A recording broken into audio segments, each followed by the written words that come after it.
शेतकऱ्याचा पिंड आहे। राज्यात अनेक ठिकाणी पाऊस झालेला आहे दादा, अवकाळी पावसाचं नुकसान सुद्धा अनेक शेतकऱ्यांचं ठिकठिकाणी झालेलं आहे। काय नेमकं आढावा? आचारसंहिता चालू असल्यामुळं त्याबद्दल मी अधिक भाष्य करणं बरोबर नाही।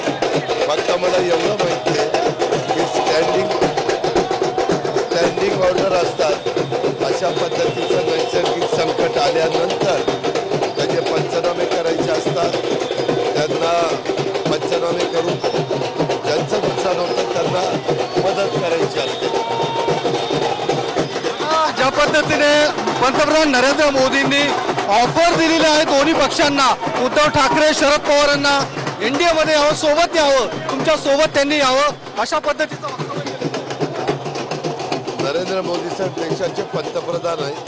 एवढ्या मोठ्या व्यक्तीने काय वक्तव्य करावं तो त्यांचा अधिकार आहे। त्याबद्दल मी माझं मत व्यक्त करण्याचं काही कारण नाही। त्याच्या मागची काय त्यांची स्ट्रॅटेजी आहे, नक्की त्यांची काय भूमिका आहे हे मी नीटपणे त्याची माहिती घेईन आणि मग त्याबद्दलचं उत्तर देईन। म्हणता की पंतप्रधान मोदी अस्वस्थ झालेले आहेत, 3 टप्प्यांनंतर पराभव दिसू लागलेला आहे त्यांना। ह्याच्यामध्ये हे आरोप प्रत्यारोप आहे, त्या गोष्टीला फार महत्त्व द्यावं असं मला वाटत नाही। आपण देशाच्या विकासाला महत्त्व देऊ, देशाचा कारभार योग्य पद्धतीनं कोण करू शकतो त्या गोष्टीला महत्त्व देऊ असं माझं मत आहे। यावर शरद पवारांचं मत की देशाचं हित जिथं असेल तिथं माझे सहकारी जातील, देशाचं हित जिथं नसेल तिथे मी आणि माझे सहकारी जाणार नाहीत। गांधी नेहरूंची विचारधारा आम्ही घेऊन जातो। त्यांचं मत कसं आहे, आम्ही पण जनतेचं हित आणि विकासाचं हित ज्याच्यातही तिकडं आम्ही जातोय। काल तुम्ही जे चॅलेंज दिलेलं आहे अशोक पवारांना, त्यावर म्हणता की अशी दमबाजी करणं योग्य नाहीये, कार्यकर्त्यांना अशी दमबाजी करणं योग्य नाहीये। तुम्ही जे काही चॅलेंज दिलेलं आहे अशोक पवारांना, अशा पद्धतीने दमबाजी, मला जे वाटतं ते मी बोलतो, मी फार त्याचा विचार करत नाही।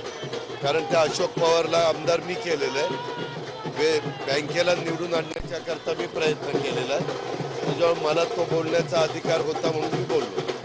शरद पवार पण म्हणते की अजित पवारांची बालबुद्धी, त्यांनी काय बोलावं तो त्यांचा अधिकार आहे, मला काही त्याच्याबद्दल मत व्यक्त करायचं कारण नाही।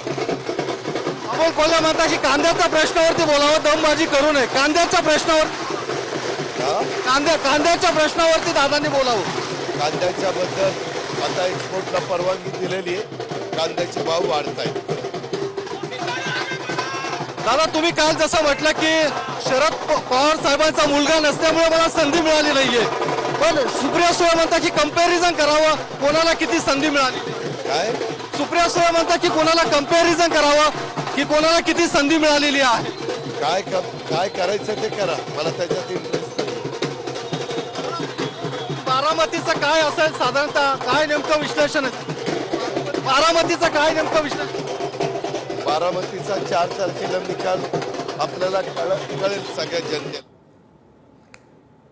तर उद्धव ठाकरे यांची देखील जालन्याला सभा होणार होती, मात्र यावर देखील पावसाचं सावट। उद्धव ठाकरे सध्या छत्रपती संभाजीनगर इथेच आहेत।